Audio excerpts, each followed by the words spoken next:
Hello everyone, thank you for joining me on today's video. I'm Dr. CC. If this is your first time here, you are very much welcome. On today's video, we're going to be talking about tips to healthy relationships, so stay tuned.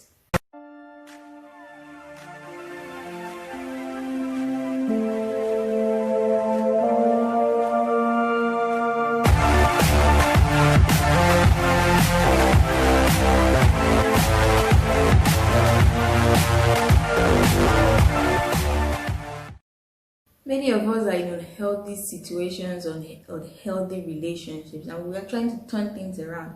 Here are some tips to a healthy relationship.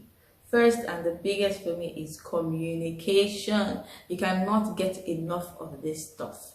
You need to talk about anything and everything under the sun, from your past relationship, your future plans, your family members, even to the thing that you did on that day. It's important for you to talk. Talking and communication is two-way. You talk to the person and the person talks to you. It creates understanding, it creates bonds, it creates intimacy. You get to know the person better, you get to understand the person's perspective, you get to know the person and how the person is on a day-to-day basis.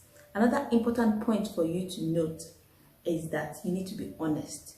You need to take away lies. This is not the time for you to be adding pepper and salt to the story. It doesn't matter whether it's sweet or not, because you may eventually end up with this person, and trust me, they will find out the truth later on. So remove lies. This is not the time for you to be lying and to be adding stories to it. No, just be honest, because when lies come into the situation, when lies come into the story, it goes downhill from there.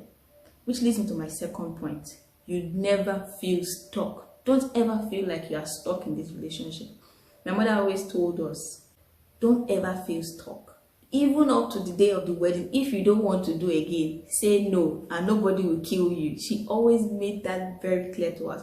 And I'm trying to make that clear to you too. It doesn't matter how far in the relationship you are, whether you have been dating for 5 years, whether you are engaged to this person, whether it's even the day of the marriage, because nobody else will live in that marriage but you. If you find something in that person, yes, nobody is perfect. Yes, we cannot change any person, but there are some things that you should not tolerate. And when you do that, and when you're just like, okay, we'll manage it, you suffer. And even if you cannot just put that in your mind and say, oh, but everybody's already gathered, it's my wedding day, everybody already knows about the wedding, and this is the point, I cannot get out of it anymore, there's no going out. No, my dear, not until you say I do, you are not stuck to this person. So always know this, put this at the back of your mind, that you are not stuck to anybody, not until you say I do. Number 3 is have accountability. The importance of this is that the devil, when he wants to destroy someone, when he wants to lay hold on someone, he always takes the person into isolation. This is not the time for you to be keeping your relationship secret. Nobody knows that you are dating Brother Timothy. Nobody knows that you are talking to Brother Peter or something. Or nobody knows that you guys are together. It's only hush, hush, hush. No, this is not the time for that, because the devil will creep in and destroy you. This is the time for you to look for someone who you respect, who when they say do this, do that, you would take heed. Have a friend that you can talk to, not the one that is going to gossip about the relationship. Have a friend that is mature, that will give you advice. And when babe says, babe, you are overthinking this, you say yes. When the girl says, listen, you should not overreact to these things, you understand and you actually take her advice.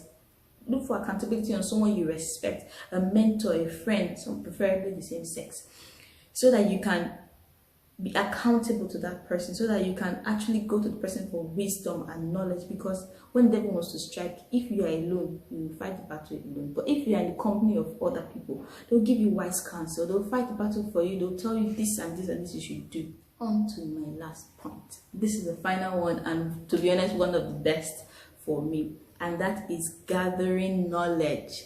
See, nobody knows it all. Yes, every relationship is not the same. People have experiences that you may not have experienced, experiences that may bring knowledge, that they have gathered knowledge from and you don't have yet. And for you to move higher in the relationship that you are in, you need those knowledge that you don't want to get your experiences, trust me. So you want to gather knowledge. One of the first things myself and my husband did was to watch a video. We watch videos on marriage, on relationship, on dating. And personally, in my life, in my marriage, most of the issues or hurdles that I face, I have something, I have a video, I have a sermon, I have a book, I have something that I use to take me out of that situation, to see me through, so to speak. The word of God is also there. The word of God, their sermons, their preaching, their marriage conferences, their marriage seminars, whatever it is that you think that will encourage you, that will give you words of wisdom, that you hear and be encouraged, whatever situation it is, put it down and use it, because those will become tools for which you use to move on in your marriage or your relationship.